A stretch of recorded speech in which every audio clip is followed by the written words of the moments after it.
الحمد لله رب العالمين والعاقبة للمتقين والصلاة والسلام على رسوله سيد المرسلين رحمة للعالمين شفيع المذنبين سيد الأولين والآخرين سيدنا ومولانا محمد رسول رب العالمين وعلى آله وصحبه أجمعين. أما بعد فأعوذ بالله من الشيطان الرجيم. بسم الله الرحمن الرحيم.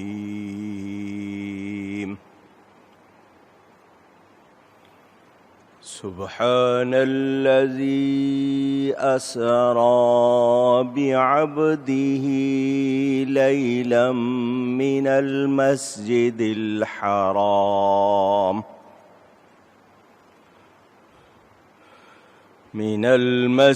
الحرام إلى المسجد الأقصى الذي باركنا حوله لنريه من آياتنا إنه هو السميع البصير. صدق الله العلی العظیم. محبت کے ساتھ ایک مرتبہ درود شریف پڑھ لیجئے. اللہم صلی علی سیدنا و مولانا محمد معدن الجود والکرم و آلہ و صحبہ و بارک وسلم. الصلاة والسلام علیک یا رسول اللہ. الصلاة والسلام عليك يا حبيب الله.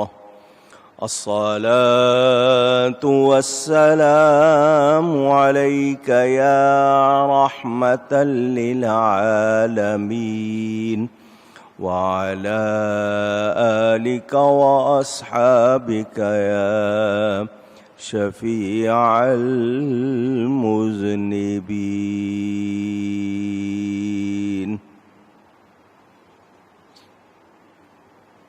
حمد و صلات کے بعد قرآن کریم کی سورہ بنی اسرائیل، جس کا دوسرا نام الاسراء ہے،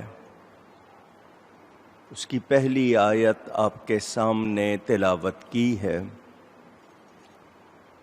پاکستان میں چاند کے حساب سے آج 26 رجب المرجب ہے،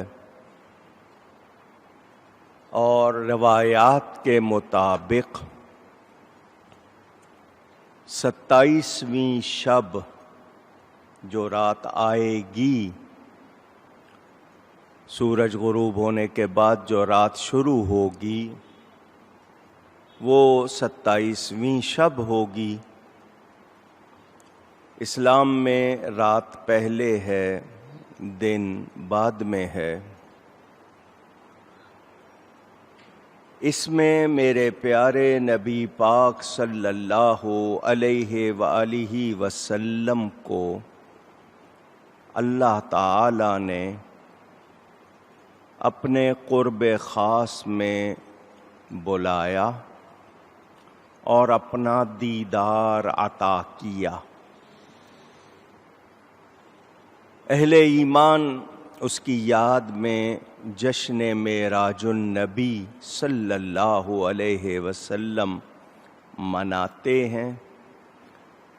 یہ میرے نبی پاک صلی اللہ علیہ وسلم کے معجزات میں سے اہم اور اعظم معجزہ ہے، جس نے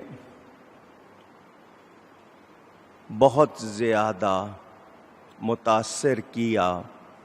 آج بھی ساری دنیا اس حوالے سے حیران ہے، اور سائنس والے بھی اس پر بہت سی ایجادات کر چکے، بہت کچھ اس سے حاصل کر چکے۔ انشاءاللہ رات کو تفصیل سے واقعہ معراج بیان کروں گا۔ اس وقت آپ کے سامنے دو باتیں، جمعے میں ٹائم تھوڑا ہوتا ہے، چونکہ موقع ہے مسلسل تفسیر کے بیان کی بجائے میں اس پر گفتگو کر رہا ہوں۔ جو بات آپ کو سنانی ہے وہ یہ کہ کچھ لوگ ایسے بھی ہیں جو یہ کہتے ہیں کہ یہ جسمانی معراج نہیں بلکہ روحانی معراج۔ ایک بات۔ دوسری بات یہ کہ وہ تاریخ کا اختلاف کہ یہ 27ویں شب کو نہیں ہوئی، وہ اور تاریخیں بتاتے ہیں۔ میں ان دو کے حوالے سے خاص طور پر بات کروں گا۔ انشاءاللہ تفصیل رات کے بیان میں ہوگی، مگر اس وقت مختصراً روح کا خالق بھی اللہ ہے، جسم کا خالق بھی اللہ۔ روح کے حوالے سے قرآن میں ہے وَيَسْأَلُونَكَ عَنِ الرُّوحِ، آپ سے پوچھتے ہیں روح کے بارے میں، قُلِ الرُّوحُ مِنْ أَمْرِ رَبِّي، ان کو فرما دیجئے کہ یہ میرے رب کا امر ہے۔ ہم نے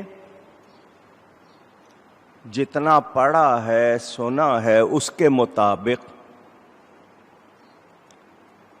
کائنات میں عالم امر اور عالم خلق، یہ دو باتیں ہمیں ملتی ہیں۔ قرآن میں ہے کہ اللہ تعالی نے 6 دنوں میں زمین و آسمان بنائے۔ وہ دن کتنے بڑے تھے؟ دنیا کے مطابق تھے 24 گھنٹے کے، یا اللہ کو معلوم ہے کہ وہ کیسے تھے؟ اس حوالے سے ہمیں دو باتیں سائنس بتاتی ہے۔ کشش ثقل، گریویٹیشنل فورس، سائنس کہتی ہے ہر مادی چیز کو زمین اپنی طرف کھینچتی ہے۔ آپ ہاتھ میں کوئی چیز کھڑے ہوئے ہیں، آپ چھوڑیں گے تو وہ کدھر جائے گی؟ نیچے۔ کہتے ہیں نیوٹن نے یہ قانون دریافت کیا، سائنسدان کا نام لیتے ہیں۔ میرا ایک بنیادی سوال ہے سائنسدانوں سے، آپ کہتے ہو کہ یہ قانون، یہ بات فلاں سائنسدان نے دریافت کی، بہت اچھا۔ پوچھنا یہ ہے کہ جب تک اس نے دریافت نہیں کی تھی، کیا یہ چیز نہیں تھی؟ تھی، معلوم نہیں کی، معلوم نہیں ہوئی تو یہ آپ کی کمی ہے، مگر یہ نہیں کہا جا سکتا کہ اس سے پہلے یہ گریویٹیشنل فورس جس کو کشش ثقل کہتے ہیں، ثقل بھی کہتے ہیں، یہ نہیں تھی۔ یہ سائنسدان جو آج دنیا کو حیران کرنے والی ایجادات کر رہے ہیں، ایسی ایسی چیزیں بنا رہے ہیں کہ دنیا حیران ہے۔ اہرام مصر، پیرامڈ آف ایجپٹ، وہ تکونے پتھر جو مصر میں رکھے ہیں، آج تک ان کے رازوں سے یہ سائنس پردہ نہیں اٹھا سکی، حالانکہ وہ انسانی کام کہ اس علاقے میں اتنے بڑے پتھر کیسے پہنچ گئے۔ درخت بھی نہیں ہے کہ درختوں کے ذریعے لے جایا گیا، کوئی کرینیں نہیں تھیں، بندے اٹھا نہیں سکتے، کیسے پہنچ گئے؟ 2500 سال سے زیادہ ہو گئے اس کو لگے ہوئے، دھوپ پڑی، بارشیں پڑی، اس پہ فرق نہیں آیا۔ یہ سائنس تو یہاں تک عاجز ہے۔ اس سائنس کے لیے ہم کیا کہیں؟ یہ آکسیجن کو زندگی کا مدار کہتے ہیں کہ آکسیجن کے بغیر کوئی چیز زندہ نہیں رہ سکتی۔ زندگی کا تسلسل چاہتے ہیں تو آکسیجن کی موجودگی ضروری ہے۔ ہم کھانا اتنا نہیں کھاتے جتنی آکسیجن کھاتے ہیں، یہ طے شدہ بات ہے۔ ہوائی جہاز کا آپ سفر کر رہے ہوں، وہ 40,000 فٹ سے اونچا چلا جاتا ہے۔ کبھی ایسا ہوتا ہے کہ اس میں آکسیجن اندر مسافروں کو نہ پہنچے تو چند سیکنڈ چاہیے لوگوں کو مرنے کے لیے۔ جہاز کو کوئی خطرہ نہیں ہوتا، آکسیجن نہیں ہے، زندگی ختم تو وہ فوراً نیچے آتے ہیں۔ ان کے پاس 13 منٹ کے لیے سلنڈر ہوتے ہیں آکسیجن کے، صرف 13 منٹ تک وہ آپ کو آکسیجن دے سکتے ہیں، اس کے بعد وہ بھی نہیں دے سکتے۔ تو زمین پر زندگی کا مدار آکسیجن ہے۔ ہم دیکھتے ہیں بند درختوں کی لکڑی میں جہاں کوئی سوراخ نہیں ہوتا کیڑے زندہ رہتے ہیں۔ ان کو کہاں سے آکسیجن ملتی ہے؟ وہ کیسے لیتے ہیں؟ اتنے سوال آپ کے ذہن میں آ سکیں گے۔ مائکرو ویو اوون آپ کے گھروں میں آ گیا، زندگی کا آپ کا حصہ بنا دیا گیا۔ کوئی چیز بہت ٹھنڈی ہو گئی ہے، آپ مائکرو ویو اوون میں رکھ دیں، اس کا ٹائم سیٹ کر دیں، نظر نہ آنے والی لہریں خوراک کو گرم کر دیتی ہیں۔ یہ بھی آپ نے دیکھا۔ ٹی وی، ریڈیو، وائرلیس، اس کی نشریات نظر نہ آنے والی لہروں ہی کے ذریعے ہوتی ہیں۔ چلو موٹی بات کروں، بجلی، الیکٹریسٹی زندگی کا لازمی حصہ ہے۔ پوری قوم لوڈ شیڈنگ سے پریشان۔ یہ الیکٹران جس کو آپ بجلی کا وہ اصل کہتے ہیں، اس کو آج تک کسی نے نہیں دیکھا۔ اگر یہ نظریہ غلط ہے تو زندگی کی ساری سہولتیں جو بجلی سے مل رہی ہیں وہ کہاں جائیں گی؟ سوال میں کر رہا ہوں۔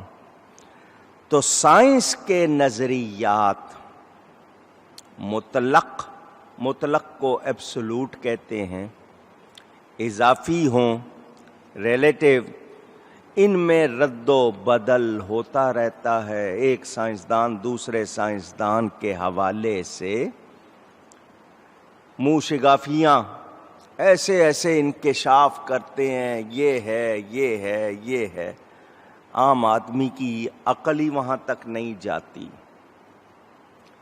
اچھا، میں کہتا ہوں دنیا میں زمین پر آپ نے کشش ثقل کی بات کی، تو کشش ثقل جو ہے یہ صرف زمین پر ہے، جہاں یہ نہیں ہے وہاں وقت کا کیا کریں گے؟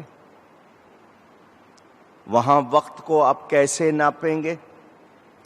چاند پر آپ زمین کی گھڑی ساتھ لے جائیں اور کیلنڈر بھی لے جائیں تو وہاں دن رات ہمارے جو اس وقت پیمانے ہیں اس کے حساب سے 14 دن کے برابر ہو جائیں گے۔ آپ کے ہاں تو 24 گھنٹے کے برابر ہے نا، وہاں 14 دن کے برابر ہو جائے گا۔ اگر چاند پر آبادی ہو گئی، جیسے کہ وہ پلان کر رہے، منصوبہ بنا رہے، ہو جائے، اور ان کے سامنے کہا جائے کہ دن ہے، تو 336 گھنٹے، کتنے؟ یہاں تو 24 گھنٹوں کی بات کرتے ہیں نا، 336 گھنٹوں کا تصور ہوگا ایک دن کا۔ روزہ کیسے رکھیں گے وہاں؟ نمازیں کیسے پڑھیں گے وہاں؟ ذرا سوچیں۔ یہاں زمین کے لیے 1 منٹ، وہاں 1 منٹ 60 سیکنڈ کا نہیں ہوگا۔ آپ خود فرق نکال لیں، جب 336 گھنٹے کا ایک دن ہے تو منٹ کتنے کا ہوگا؟ عطارد سیارہ ہے، سائنسدان کہتے ہیں 87 دن میں ایک چکر سورج کے گرد وہ مکمل کرتا ہے۔ وہاں بھی ہماری زمینی گھڑی بیکار ہو جائے گی۔ نیپچون، ہمارے سال جو 365 دن کا ہے، وہاں کا سال ہمارے 165 سال کے برابر ہوگا۔ سیاروں میں کہیں ایک سال 365 دن کا اور کہیں صرف 28 دن کا۔ یہاں تو 365 دن گزرنے پہ سالگرہ مناتے ہیں، وہاں 28 دن کے بعد سالگرہ منائیں گے آپ، اور کہیں کروڑوں برسوں کا ہوگا۔ وہاں زندگی کا کیا تصور ہے یہ میں آپ کو بتا رہا ہوں۔ کوئی ستارہ اپنے مرکز کے گرد 1000 برس میں اور کہیں 50,000 برس میں چکر پورا کرتا ہے۔ مہربانی۔ ہمارے پاس انسانی تاریخ ہی 10,000 سال کی ہے، ہمارے پاس اس سے زیادہ انسانی تاریخ نہیں ہے، تو 50,000 سال کے برابر ایک چکر پورا ہو رہا ہے، کہیں 28 دن، کہیں کروڑوں برس۔ اے انسان، تو اس سائنس کا، مادیات کا حال پورا نہیں جان سکا، روحانیات کا کیسے جان لے گا؟ سوچنے کی بات ہے۔ میں نے یہ صرف آپ کے سامنے جھلک رکھی ہے۔ مشین سے دیکھنے کے پیمانے اور ہیں۔ آپ کی گھڑی میں 3 سوئیاں ہیں، گھنٹے کی، منٹ کی، سیکنڈ کی، ایک ہی دائرے میں گھومتی ہیں، مگر تینوں کی رفتار الگ الگ ہے یا نہیں ہے؟ پوچھ رہا ہوں۔ ایک فوراً گھوم رہی ہے، ایک تھوڑی دیر سے گھوم رہی ہے، ایک بہت دیر سے گھوم رہی ہے۔ کبھی سوچا؟ نیچے مشینری ایک ہے، اب اس میں جو سب سے تیز گھوم رہی ہے اس سے آپ سیکنڈ معلوم کرتے ہیں۔ آپ کے ہاں سیکنڈ سب سے چھوٹا پیمانہ ہے، اس سے بڑا منٹ ہے، اس سے بڑا گھنٹہ ہے، سیکنڈ۔ آپ کے ہاں کمپیوٹر سے اوسیلو اسکوپ ایک آلے کا نام ہے، اس سے آپ اگر دیکھیں تو 1 سیکنڈ کو خرب، 1 خرب حصے میں تقسیم کر دیا گیا ہے۔ 1 سیکنڈ کو، جو سب سے چھوٹی مدت ہے آپ کے ہاں، اس کے بھی 1 خرب 1 ٹریلین، 10 لاکھ کا 1 ملین ہوتا ہے، 1000 ملین کا 1 بلین ہوتا ہے، پھر اس کے بعد جا کر ٹریلین کی باری، جس کو اردو میں خرب کہتے ہیں، ارب کے بعد خرب۔ اتنے ٹکڑے سیکنڈ کے کر دیے گئے ہیں۔ کیا ناپو گے وقت کو؟ پہلے سائنس کو پوچھ لو، وہ عاجز آ گئی ہے۔